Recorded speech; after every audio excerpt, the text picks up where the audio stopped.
प्रश्न, विद्युत रासायनिक श्रेणी के आधार पर व्याख्या कीजिए कि क्यों कॉपर तनु सल्फ्यूरिक अम्ल में घुलकर हाइड्रोजन गैस मुक्त नहीं करता है। उत्तर, हम जानते हैं कि जो धातु सक्रियता श्रेणी में हाइड्रोजन से ऊपर स्थित हैं वे ही अम्लों में से हाइड्रोजन विस्थापित कर पाते हैं। विद्युत रासायनिक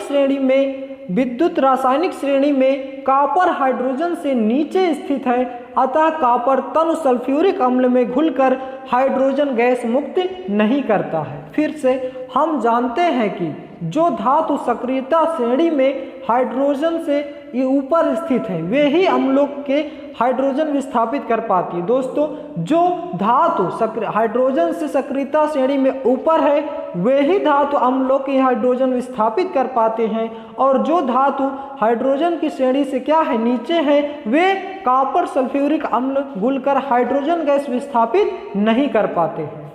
नेक्स्ट प्रश्न, कॉपर की छड़ को AgNO3 विलयन में डालने पर कुछ समय बाद विलयन का रंग नीला हो जाता है, वैद्युत रासायनिक श्रेणी के आधार पर समझाइए। अथवा क्या होता है जब कॉपर की छड़ को सिल्वर नाइट्रेट विलयन में डालते हैं।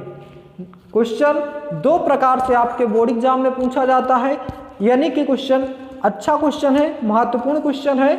उत्तर क्या होगा, विद्युत रासायनिक श्रेणी का प्रत्येक तत्व अपने से नीचे स्थित तत्वों को उसके विलयन से विस्थापित कर सकता है।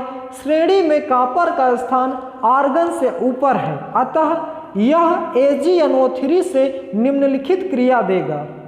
ये क्रिया लिखी हुई है, कॉपर और 2AgNO3 से क्रिया कराने पर कॉपर 2 प्लस और 2NO3 प्लस 2 आर्गन।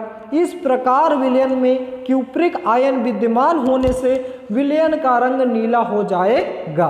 तो दोस्तों, ये था इस क्वेश्चन का उत्तर। फिर से एक बार समझ लेते हैं, क्या था प्रश्न, क्या होता है जब कॉपर की छड़ को सिल्वर नाइट्रेट विलयन में डालते हैं। उत्तर, विद्युत रासायनिक श्रेणी का प्रत्येक तत्व अपने तत्व से नीचे स्थित तत्वों को उसके विलयन से विस्थापित कर सकता है।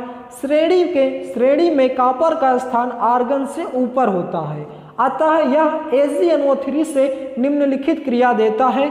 यह जितने भी एग्जाम्पल हैं रासायन विज्ञान में आपको क्या होता है इसको याद करना ही पड़ेगा। ये एग्जाम्पल के तौर पे इनको लिखने से ही अच्छे मार्क्स मिलेंगे। केवल आप थ्योरेटिकल लिख के चले आएंगे तो अच्छे मार्क्स नहीं मिलेंगे।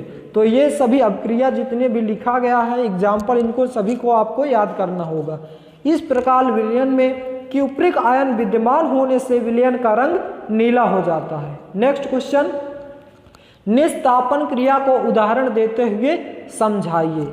निस्तापन क्रिया को उदाहरण देते हुए समझाइए। उत्तर, सांद्रित अयस्क को उसके गलनांक के नीचे ताप पर वायु की अनुपस्थिति या कम मात्रा में गर्म करके उसमें से नमी, हाइड्रोजन, जल तथा अन्य वाष्पशील पदार्थ को बाहर निकालने की प्रक्रिया निस्तापन कहलाती है।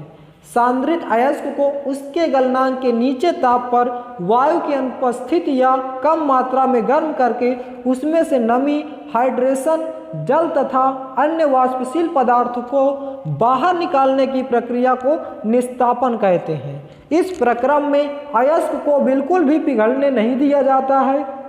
धातु कार्बोनेटों तथा हाइड्रोक्साइडों को गर्म करके साबुन, कार्बन डाइऑक्साइड तथा जल का निष्कासित करके धातु ऑक्साइड को प्राप्त करना ही निस्तापन कहलाता है। निस्तापन प्रक्रम में फलस्वरूप अयस्क शुष्क तथा छिद्रमय हो जाता है। उदाहरण, बॉक्साइड अयस्क का निस्तापन करने पर उसमें उपस्थित हाइड्रोजन जल वाष्पित होकर बाहर निकल जाता है। फिर से निस्तापन क्रिया को उदाहरण देते हुए समझाइए। सांद्रित अयस्क को उसके गलनांक से नीचे ताप पर वायु की अनुपस्थिति या कम मात्रा में गर्म करके उसमें से नमी, हाइड्रोजन जल तथा अन्य वाष्पशील पदार्थों को बाहर निकालने की प्रक्रिया को निस्तापन कहते हैं। इस प्रक्रम में अयस्क को बिल्कुल भी पिघलने नहीं दिया जाता है। धातु कार्बोनेटों तथा हाइड्रोक्साइडों को गर्म करके कार्बन डाइऑक्साइड तथा जल का निष्कासित करके धातु ऑक्साइड को प्राप्त करना ही निस्तापन कहलाता है। निस्तापन प्रक्रम के फलस्वरूप अयस्क शुद्ध, शुष्क तथा छिद्रमय हो जाता है।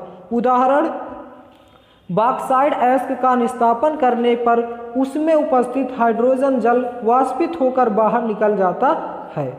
नेक्स्ट क्वेश्चन, अयस्क तथा खनिज में अंतर स्पष्ट कीजिए। एक क्वेश्चन दोस्तों आपसे इस प्रकार का भी पूछेगा कि अंतर करने वाले, जैसे अयस्क तथा खनिज में अंतर, लवण तथा क्षार में अंतर, इस प्रकार से एक क्वेश्चन आपके बोर्ड एग्जाम में जरूर पूछा जाएगा। उत्तर क्या है? खनिज। प्रकृति में पृथ्वी के अंदर धातु तथा उनके यौगिक जिस रूप में पाए जाते हैं उनको खनिज कहते हैं। पृथ्वी में या प्रकृति में पृथ्वी के अंदर धातु तथा उनके यौगिक जिस रूप में पाए जाते हैं उनको हम खनिज कहते हैं। दोस्तों, जिसका मतलब जो भी तत्व हमें खुदाई करने से प्राप्त होता है उसी को हम क्या कहते हैं? खनिज कहते हैं। नेक्स्ट, अयस्क। जिन खनिज से किसी धातु को प्रचुर मात्रा में कम व्यय पर आसानी से प्राप्त किया जा सके उससे हम उस खनिज को, उस विशिष्ट धातु का अयस्क कहते हैं। अयस्क दोस्तों हमें किनसे प्राप्त किए जाते हैं? खनिज से ही प्राप्त किए जाते हैं। जिन खनिज से किसी धातु को प्रचुर मात्रा में कम व्यय पर आसानी से प्राप्त किया जा सके उस खनिज को, उस विशिष्ट धातु का अयस्क कहते हैं। अयस्क तथा खनिज में अंतर। सभी अयस्क खनिज हो सकते हैं परंतु सभी खनिज अयस्क नहीं हो सकते। इसका यही कारण है दोस्तों, क्योंकि अयस्क जो होते हैं वह खनिज से प्राप्त होते हैं, इसीलिए सभी अयस्क खनिज हो सकते हैं परंतु सभी खनिज अयस्क नहीं हो सकते।